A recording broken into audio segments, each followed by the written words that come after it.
तो पैनल में first vote करना है राजश्री वावेकर जी को। सही बस।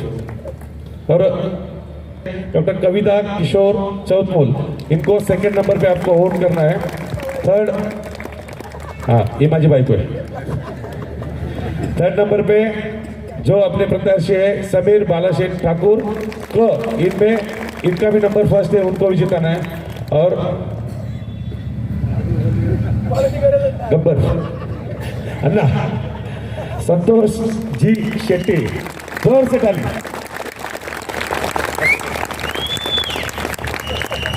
उसके बाद हमारी बहन जो काफी एजुकेटेड है, अस्मिता, डॉक्टर अस्मिता जगदीश घरत, ये वार्ड नंबर 17 से प्रतिनिधित्व कर रहे हैं भारतीय जनता पार्टी, शिवसेना, राष्ट्रवादी, आरपीआई युति की तरफ से। इनके साथ 3 लोग हैं, एडवोकेट मनोज भुजबल, एडवोकेट प्रकाश बिनेदार, शिवानी, एडवोकेट शिवानी, सुनील घरत, इनके साथ 4 उम्मीदवार हैं। उनको ही आपको काफी भारी बहुमत से जितवाना है ना। आपके साउथ में जाएंगे तो हर जगह पे अलग अलग संगठन मिलेंगे आपको, लेकिन यहाँ पे आपका बंट संघ मिलेगा, ये कर्नाटक संघ है या और शिवाजी भगत बोलता का।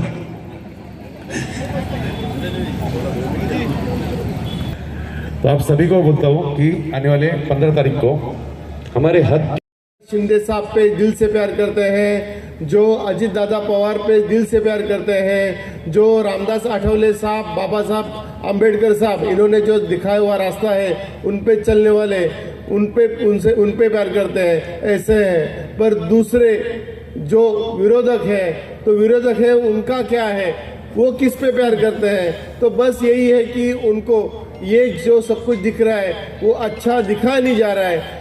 किसी ने इनका जो अनधिकृत ऐसा किसी का ठेला था उस पे कार्रवाई की हुई है, या उन पे यहाँ पे किसी ने उनको दिखाया हुआ है, इसके लिए वो सोचते हैं कि नहीं भाई मैं बीजेपी को मैं क्यों वोट दूं, कमल को क्यों वोट दूं।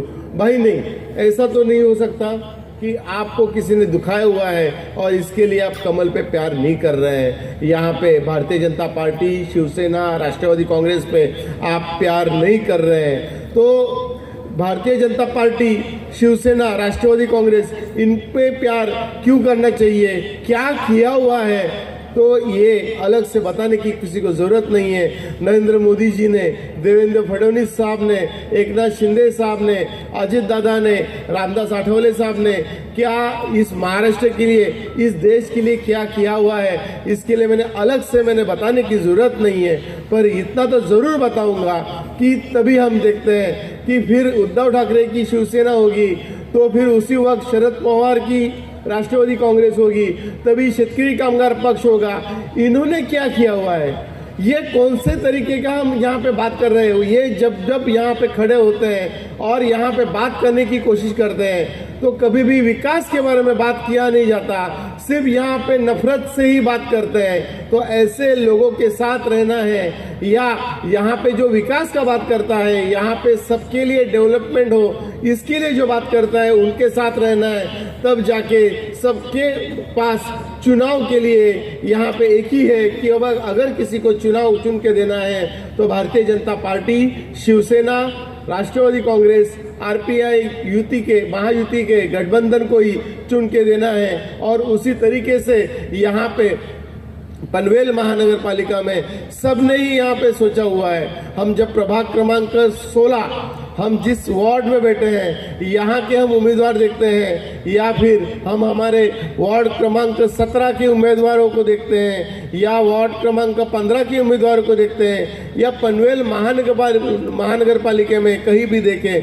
तो वहाँ पे हम सोचते हैं कि नहीं, हमें भारतीय जनता पार्टी, शिवसेना, राष्ट्रवादी कांग्रेस, आरपीआई के महायुति के गठबंधन को हमें चुन के देना है।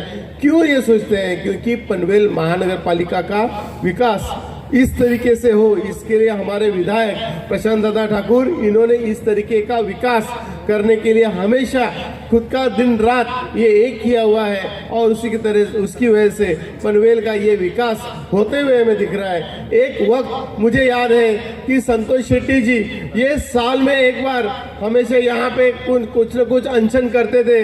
कभी अनशन करते थे कि पानी नहीं आ रहा है, कभी अनशन करते थे कि यहाँ से कचरा ठीक से उठाया नहीं जा रहा है, सिडको इसको देखने को तैयार नहीं है। और उसके बाद में फिर यहाँ अनशन में सिडको ने भले कोई भी जवाब दिया होगा, पर वो उन्होंने दिया हुआ जो हमेशा शब्द रहता था उसमें वो कायम नहीं रहते थे।